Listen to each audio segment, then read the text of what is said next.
Give it to Brett Baer, who had a great sit-down interview with Elon Musk and the 16-year-old, 15-year-old pajama-wearing, nonsense-speaking, just little rugrats running Doge, just crawling out of the mom and daddy's sports car-shaped beds with their cans of Mountain Dew and their hair askew and sitting there picking their noses and eating it. That didn't go exactly that way, because these are actually professionals. One of these guys left a business in Houston, 5 businesses, to go and try to help the country. And if this interview could be seen across the victims of the Mockingbird media, say victims of NPR, et cetera, it'd be really interesting to see people try to square this with what we've been told about these guys. And so much what they talked about brought me back to mind of working in Washington, D.C. One thing in particular, one piece of this in particular, we'll start with the deep, dark secret. The Doge is operating in the background, knowing what they're doing. It's this hidden just cabal of Mountain Dew drinking, booger eating. Well, listen to this. Doge then publishes these things on our website for maximum transparency. So now the general public, it would have been impossible for the general public to have seen that. Now anyone can just log into doge.gov anytime and see these payments. As they're not yet in real time, they're close, but they'll probably be in real time within the next few weeks. This is crowdsourcing, and it is a fact of life that more minds looking at something is going to get better results than fewer minds, even really, really smart minds. And in fact, in Silicon Valley, there was a groundbreaking book many, many years ago called The Cathedral and the Bazaar. And it was about using crowdsourcing to make your businesses better. Twitter couldn't exist without crowdsourcing. Twitter is a website. Facebook is a website. YouTube is a website. It's only the actions of the crowd that make those things the powerhouses they are. That book changed Silicon Valley. It's what gave rise to crowdsourced created software. Everybody understands this there. But somehow, they've convinced themselves that in government, we simply can't do this. Doge has proved otherwise. What they've proven, again, is that the bazaar approach, the bazaar as in walking around a market, that works better than the cathedral, a bunch of special, really smart people making decisions for everybody else. And one thing, again, stood out to me. We'll talk about some numbers that stood out. But having worked in Washington, D.C., they mentioned something I know is still broken in D.C., and it's obvious from the moment you get there. One, we're changing the culture. The culture is been not a lot of caring and not a lot of commitment to doing what's right relative to financial operations. There's a $500 billion of fraud every year. There's hundreds of billions of dollars of improper payments, and we can't pass an audit. The consolidated financial report is produced by Treasury, and we cannot pass it on. We have material weaknesses. What that means is that if I was a public company CFO, I would effectively be removed. Not just removed, you'd probably go to prison. If you just continued to not pass audits and continued to allow corruption and continued to refuse to track payments at a public company, you might go to prison. If you were losing a ton of money doing that, you'd probably face a shareholder lawsuit. So let's just let this guy continue, because culture is a result of people, and people are policy. Let's just let him finish. Couldn't file financial statements. I couldn't issue securities, Never which of course we pass an depend audit? on. Can't pass an audit. Right. The federal government cannot pass an audit. It's Yeah. impossible. In fact, in order to pass an audit, you need the information necessary to pass an audit. You need to have the payment codes, you need to have the payment explanation, and you need to have a person you can contact to understand why that payment was made.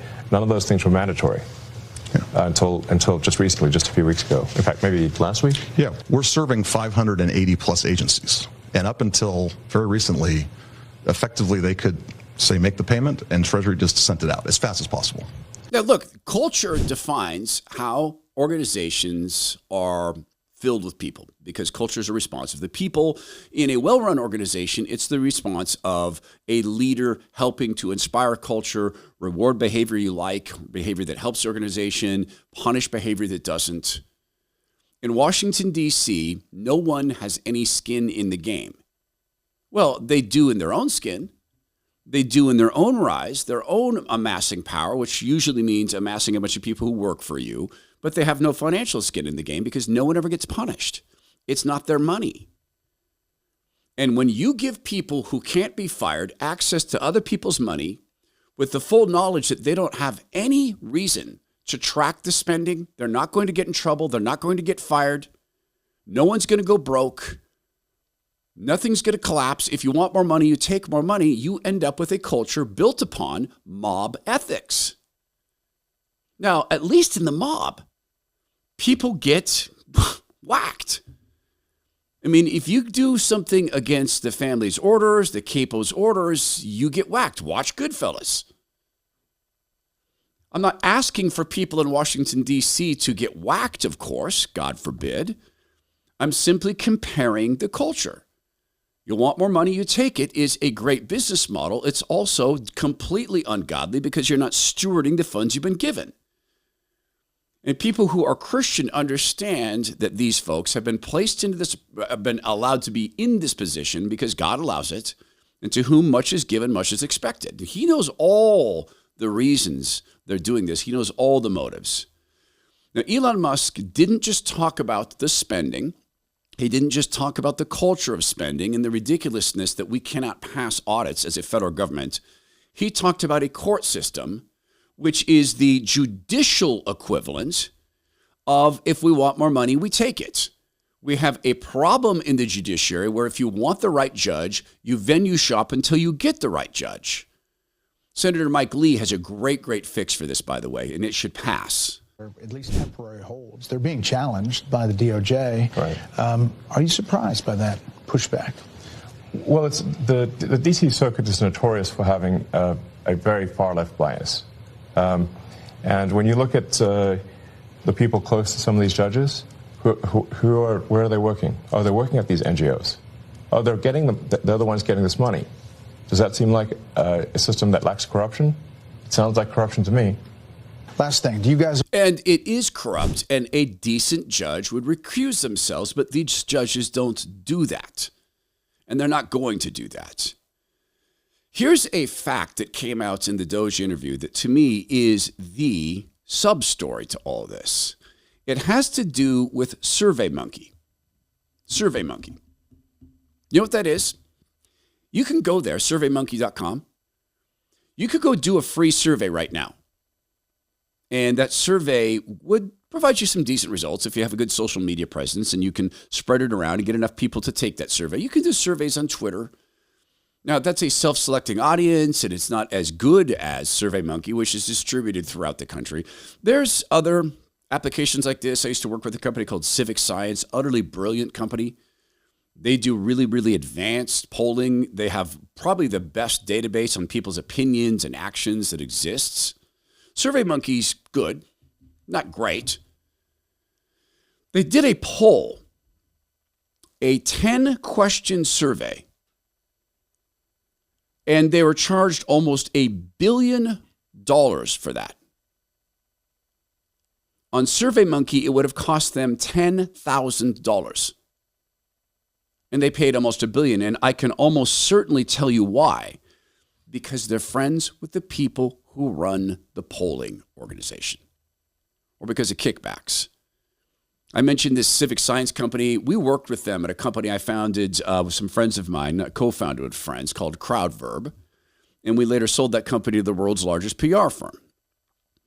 We took that technology, the polling technology, and combined it with emotional analysis tools, scanning people's emotions online. And our opinion was emotions predate decision, and our whole job was to help people change minds of crowds. CrowdVerb got that. And I presented this technology to a group at the National Republican Senatorial Committee of pollsters and digital people, and they were blown away that we could take that and then combine it with emotions to show them voters they were at risk of losing. And we proved that to them. We utterly proved it. Until one of the bosses came in, broke into the meeting, didn't break in, but walked in, wasn't scheduled to be in, walked up to me and pointed at me and just started screaming at me. And effectively just derailed the meeting. And we're not going to be working with you at all. You're wasting your time. Slams the door and walks out. And one of the guys turned to me and goes, "Hey, man, I'm really sorry." I go, "Oh, does he have money in a polling firm?" Yeah. Okay, got it. I understand. This is D.C. He had money in a polling firm. Now, at least that wasn't government money. It was donor money. But it's the culture. I almost guarantee you that's why they were paying that in huge, insane, inflated costs for this. This is some of the things that Doge has surfaced. Elon Musk also talked about Ukraine because, of course, now Elon Musk is subject to questions about all sorts of policy things like the war in Ukraine and why he called Senator Mark Kelly a traitor. You know, a lot is coming your way, but sometimes you say stuff or post stuff that gets attention. You give it out, in other words. Democratic Arizona Senator Mark Kelly posted on X about his trip to Ukraine to push for continuing to send U.S. weapons and support there, and you posted that he was a traitor. Well, why do that? Well, I think somebody should care about the interests of the United States above the interests of another country. And if they don't, they're a traitor. Yeah, but he's a decorated veteran, a former astronaut, a sitting U.S. senator. It doesn't mean it's okay for him to put the interests of another country above America. Obviously, there are some Republicans who think supporting Ukraine is the right thing still, but there is a battle back and forth about how do you think it comes to an end? Well, I think there will be a negotiated peace, and the thing that we should be concerned about is we should have empathy for the thousands of people that are dying every day in trenches. And he looks emotional as he talks about this, and I believe that he is.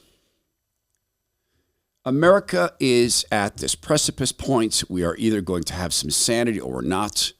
And luckily, there is some sanity. The Mockingbird media is not going to tell you about that, but I'll tell you about this in just a second. I know what it is to have friends who can watch a guy talk about war and then get transported there mentally. A friend of mine, Tim Cruikshanks, founder of Bone Frog Coffee, he was a Navy SEAL. He did 3 deployments on our behalf. He knows what that's like. He has published a bag and created a special roast called Golden Age, and it's celebrating things like Doge.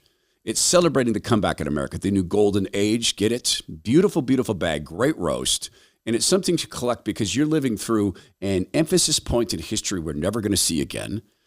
Go to bonefrogcoffee.com/Todd. You'll get 10% off your first purchase, 15% off subscription coffee. That's bonefrogcoffee.com/Todd. Use coupon code Todd at checkout. Bone Frog Coffee, God Country Team. CNN's polling cat has revealed something about the American people. And you know that poll question they love to ask, are we going the right direction? Turns out, according to the CNN polling guy, not only are we going the right direction, but the numbers, as he characterizes them, are through the roof. Those would be approval numbers for President Trump in terms of this country's culture. So if more people saw this Doge interview, I think God would gift us with even more opportunity to save the country. That's a consolation prize, but to save souls.